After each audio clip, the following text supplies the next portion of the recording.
सो दे proceeded, और ये जो हमने पूरा देखा कि उन्होंने अब दीवार जो थी उसको रिपेयर कर दिया।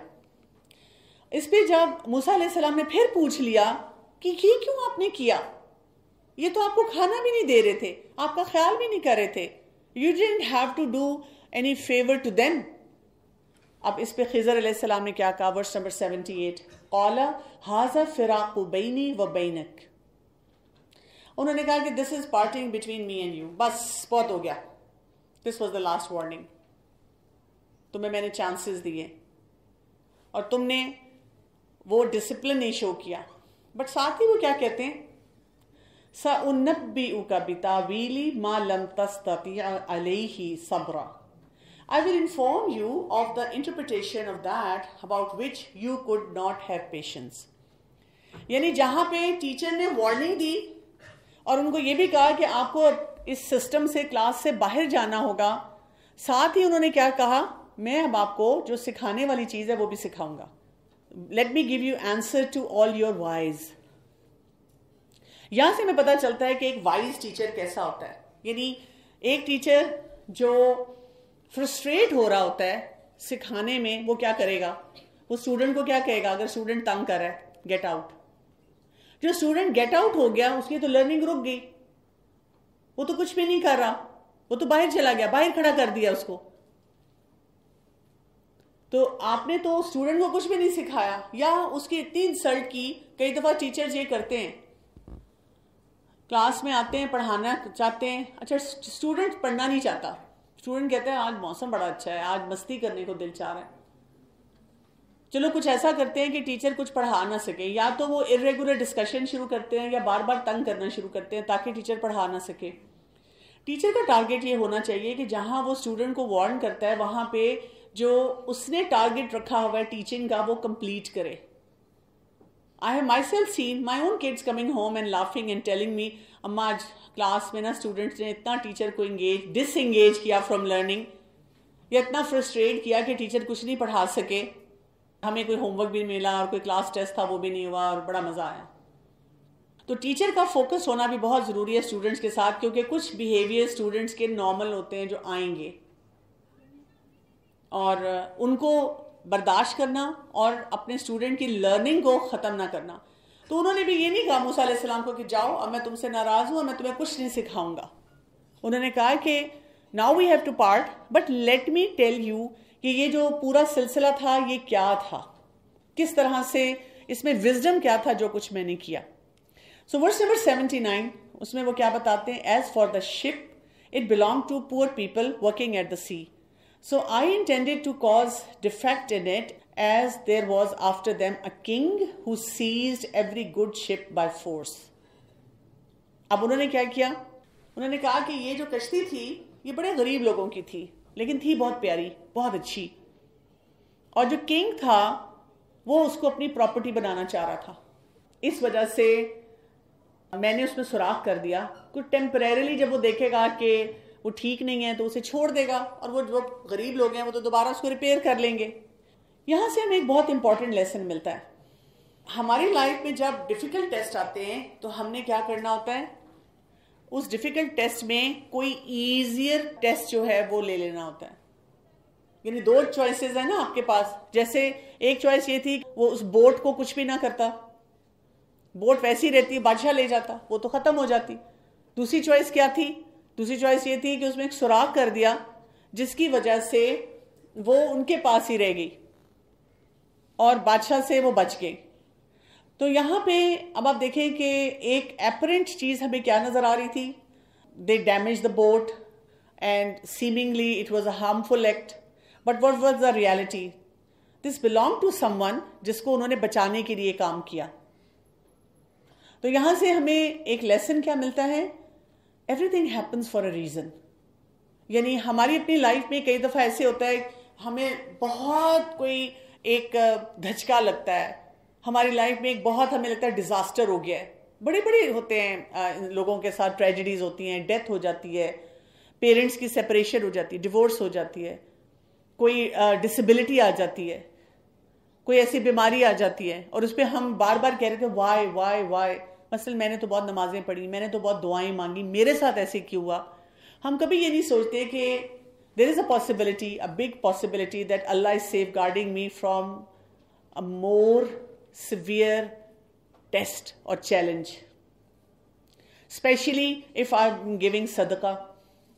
बहुत दफा ऐसे होता है अल्लाह ताला हमें जब भी हमारी लाइफ में कोई चैलेंज होता है उससे बड़े डिजास्टर से हमें बचा रहा होता है, हमें उसका आइडिया नहीं होता। कई दफा मसलन आप कैंसर पेशेंट को देखेंगे, आप कहेंगे इससे बड़ा डिजास्टर क्या है, किसी की डेथ देखेंगे कहेंगे इससे बड़ा डिजास्टर क्या है, लेकिन हमारी सोच छोटी होती है।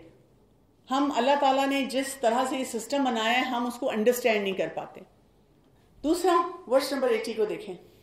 And as for the boy, his parents were believers, and we feared that he would overburden them by transgression and disbelief. उन्होंने कहा कि वो जो बच्चा था, मैंने उसको इसलिए मारा कि माँ बाप बहुत नेक थे, और वो जो बच्चा था वो ट्रांसग्रेसर था, उसने उस तरह से जिंदगी नहीं गुजारनी थी, माँ बाप के लिए बहुत ट्रॉमेटिक होना था, और इस वजह से मैंने उसको मार दिया। तो यहाँ पर हमें पता चलता है कि पेरेंट चाइल्ड डिस्पैरिटी जो है वो कितना बड़ा चैलेंज है। अच्छा, यहाँ पे यही बात याद रखनी है, इस आयत को पढ़ने के बाद ये मतलब नहीं होता कि अगर कोई बच्चा बात नहीं सुन रहा, मसलन माँ बाप नमाज पढ़ते हैं और बच्चे नमाज नहीं पढ़ रहे, तो उनको कत्ल कर दिया जाए, उनको मार दिया जाए। मदर हिजाबी हैं और उनकी बेटी हिजाब नहीं पहनती, नहीं सुनती बात, कहती है जो मेरा दिल चाहेगा वो मैं करूँगी, तो उसको कत्ल कर दिया जाए। खिज़र अलैहिस्सलाम ने जो भी किया था दैट वाज फ्रॉम अल्लाह, अल्लाह के हुक्म की वजह से किया था। लेकिन यहाँ बताने का मकसद ये था कि अल्लाह ताला ने किसी वजह से ये सिचुएशन रखी थी। अल्लाह ताला कभी कभी हमें बड़ी पेन से बचाने के लिए हमें एक छोटी पेन दे देते हैं, क्योंकि पेरेंट्स के लिए आपको पता है कि ये बहुत बड़ा ट्रॉमा होता है, बहुत बड़ा ट्रॉमा, कि जब वो कोई अच्छा काम करना चाहते हैं या कर रहे होते हैं उनके बच्चे नहीं करते। मैं आपको बताऊं, मैंने ऐसे पेरेंट्स देखे, because parenting is my field and I am constantly dealing with parents. I run a character building program in Al Huda by the name of हमारे बच्चे। So I have been running it since over 25-26 years now. मेरा experience ये है कि कुछ ऐसे parents हैं ना जो शायद खुद नमाज नहीं पढ़ते, खुद इरेगुलर हैं, खुद वो प्रोक्रेस्टिनेट करते हैं, खुद वो गुस्सा करते हैं, लेकिन वो अपने बच्चों के लिए ये नहीं चाहते। They want their kids to excel in everything. They want their kids to manage anger. They want their kid कि वो नमाज पढ़े, उनको दुआएं आती हों, उनका अल्लाह से ताल्लुक मजबूत हो। This is an amazing quality about the parents. और पेरेंट्स के लिए इससे ज़्यादा पेनफुल बात नहीं होती कि अगर उनको कहीं पर भी ये सुनने को मिल जाए कि जी आपका बेटा ऐसा या आपकी बेटी ऐसी। जब वो आप पे कभी गुस्सा करे ना, तो या कभी कभी मैंने देखा है कि कुछ फादर्स होते हैं वो तो लड़कों को मार भी देते हैं, थप्पड़ लगा देते हैं। तो आप पुट ऑफ नहीं हो, आप सिर्फ ये सोचें कि इतनी मोहब्बत होती है वालिदैन को, वो क्यों ये करेंगे। They get so desperate, they don't know how to deal with the situation. तो यहां पर भी ये बताया जा रहा है कि पेरेंट्स के लिए कितना पेनफुल प्रोसेस है ये, कि वो इतने नेक हैं और बच्चे नेक नहीं हैं। और आप देखें lot of time what happens is कि लोग पेरेंट्स को ब्लेम करते हैं। क्या कहते हैं, लो जी इनके फादर को देखो, लड़का जो है हीरो बना फिरता है, बदतमीजियां करता है, कभी ये नमाज नहीं पढ़ता, ड्रग्स ले रहा है, पार्टीज पे जा रहा है, ये गलत हरकतें कर रहा है, और इसके अब्बा इतने नमाजी हैं, 5 वक्त यहाँ पे नमाज पढ़ते हैं, मस्जिद में तहज्जुद पढ़ते हैं। अपने बेटे को क्यों नहीं सिखाया। So whenever someone comes to me I always tell them कि कैसे हो सकता है कि पेरेंट्स जो हैं वो खुद अच्छी बातों को प्रैक्टिस कर रहे हों और वो बच्चों को सिखाने की कोशिश ना करें। लेकिन यहाँ पर जो यूथ होता है ना, उसको ये अंडरस्टैंड करने की जरूरत होती है कि why would my parents suffocate me. And I usually give this challenge to all the youngsters कि आप एक काम करें, 1 हफ्ते के लिए, जस्ट फॉर 1 वीक आप सब काम ठीक करें। मसलन 5 वक्त की नमाज पढ़ें, नाश्ता अपना बनाएं, बल्कि अपने पेरेंट्स को भी बना के दें, कमरे की अपनी सफाई करें, रोज पढ़ाई करें, टाइम पे सो जाएं। जब आपके पेरेंट्स आपके पास आके बैठें, स्क्रीन को नीचे रख दें, जो वो खाने के लिए बनाएं नुक्स निकाले बगैर घर का खाना खाएं, बाकी छोटे छोटे कामों में हेल्पफुल हो जाएं। आप देखेंगे आपका रिलेशनशिप इमीडिएटली हाई लेवल पे चला जाएगा, और आप देखेंगे आपके पेरेंट्स को आपको डांटना नहीं पड़ेगा, बल्कि मुझे लगता है वो इतने शॉक्ड हो जाएंगे, उन्हें समझ नहीं आएगी कि मेरे बच्चे को हुआ क्या है, कैसे वो सारे काम ठीक कर रहा है। और इसी का डिफरेंस होता है जो हम देखते हैं कि कुछ बच्चे इतना कुछ कर रहे होते हैं and parents are happy with them, और वो जब सिबलिंग नहीं करते तो सिबलिंग्स आपस में एक दूसरे से जेलस हो जाते हैं।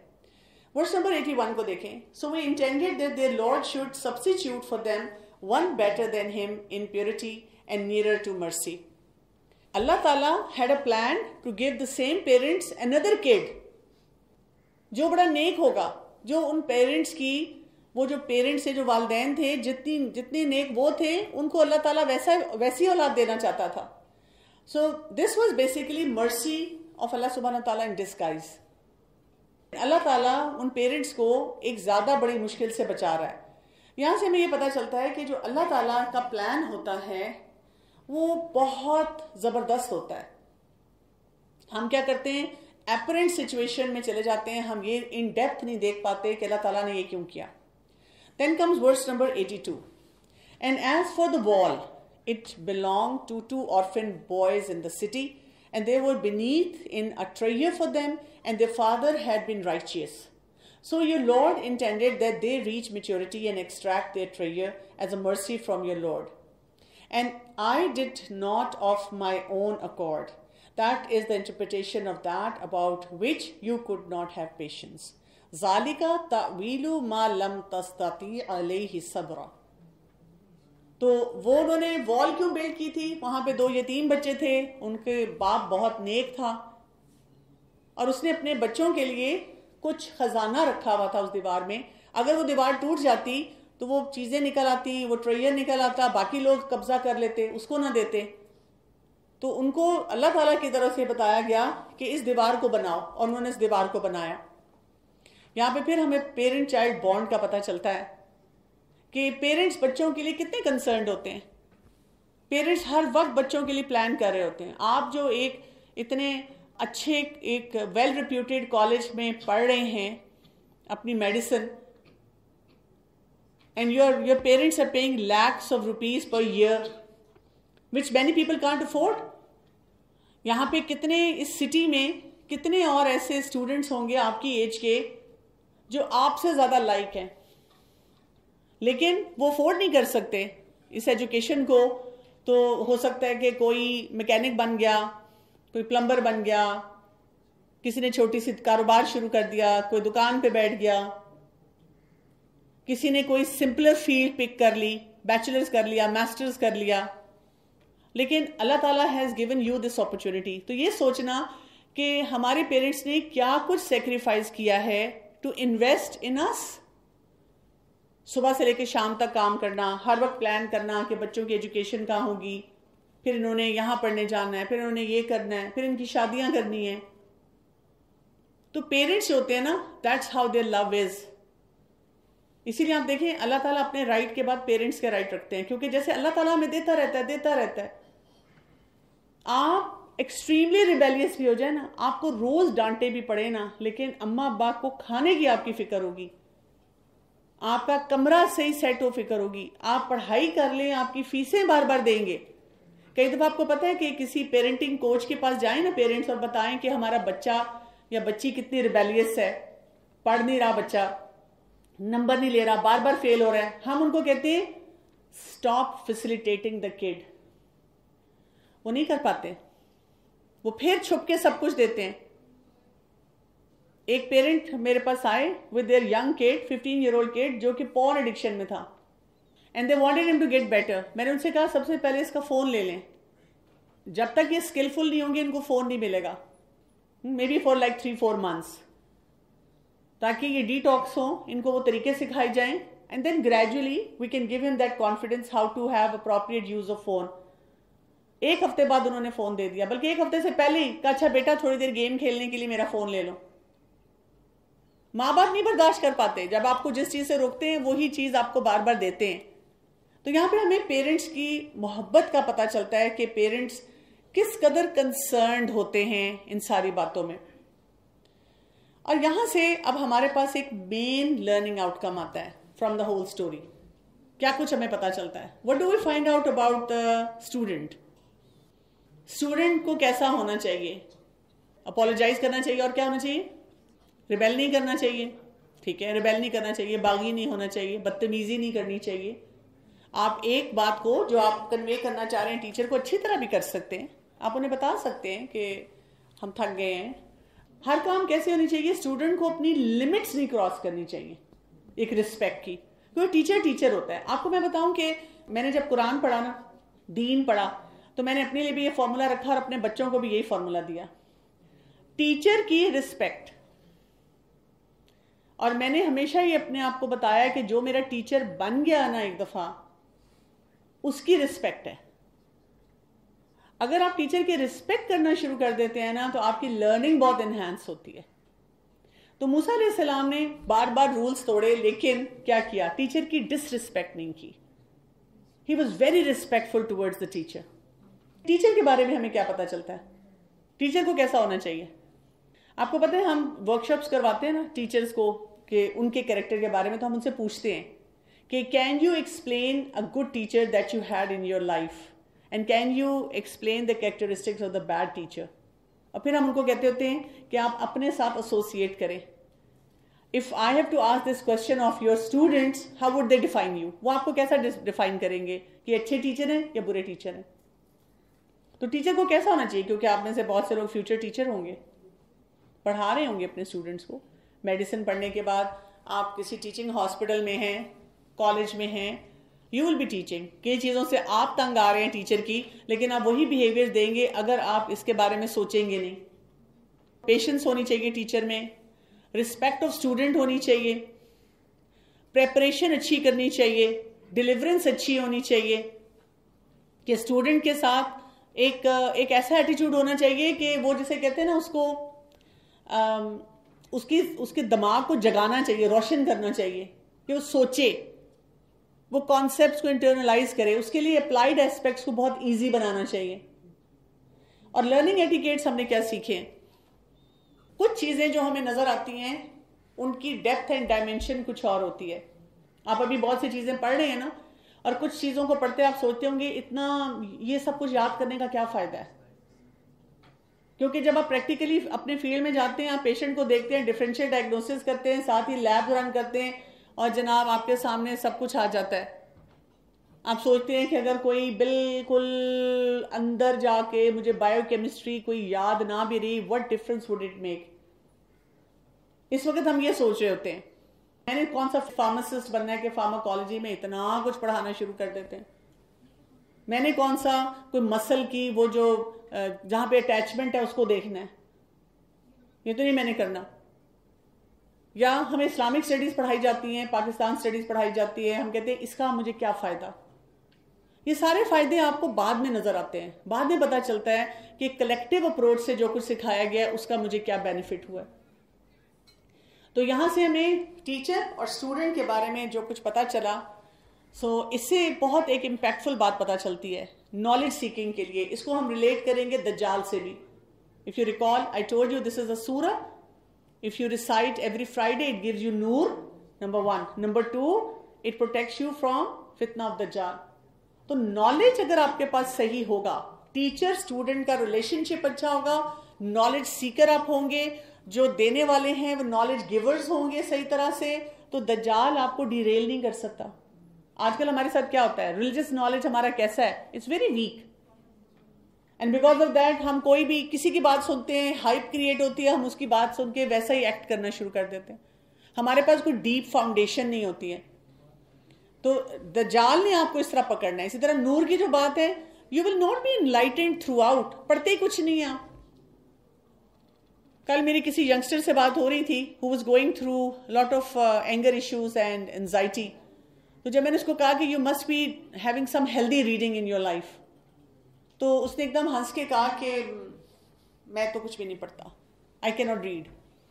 आई said don't worry, I am also bad reader, but I read at least 2 pages of some healthy book every day. आपका ग्रोथ माइंडसेट होना चाहिए कि आप कोई हेल्दी काम करें, हेल्दी एक्टिविटी करें। वो नहीं करेंगे तो क्या होगा, आप डूब जाएंगे। आप कोई भी काम अपनी जिंदगी में सही नहीं कर सकेंगे। आप देखिए हम इतने वेल वर्स्ड होते हैं, फोन हमारे पास होता है। मैं इतनी यूनिवर्सिटीज और कॉलेजेस में जाती हूँ, हर वक्त स्टूडेंट्स मुझे बता रहे हैं मुझे गुस्से का मसला है, मुझे पैनिक होता है, मुझे डिप्रेशन है, मुझसे रिलेशनशिप्स अपने घर वालों के साथ मैनेज नहीं होते। और जब मैं पूछती हूँ कि आपने इसके बारे में कोई बुक पढ़ी है, कोई आर्टिकल पढ़ा है, नन, नथिंग। तो अपने आप को लर्नर बनाएं, नॉलेज सीकर बनाएं। जितना आप इल्म हासिल करेंगे और उसके ऊपर एक्ट करेंगे, आपकी ग्रोथ होगी वहां से। सुब्हानक अल्लाहुम्मा व बिहम्दिका अशहदु ला इलाहा इल्ला अंता अस्तगफिरुका व अतूबु इलैक। अस्सलामु अलैकुम व रहमतुल्लाहि व बरकातुहू।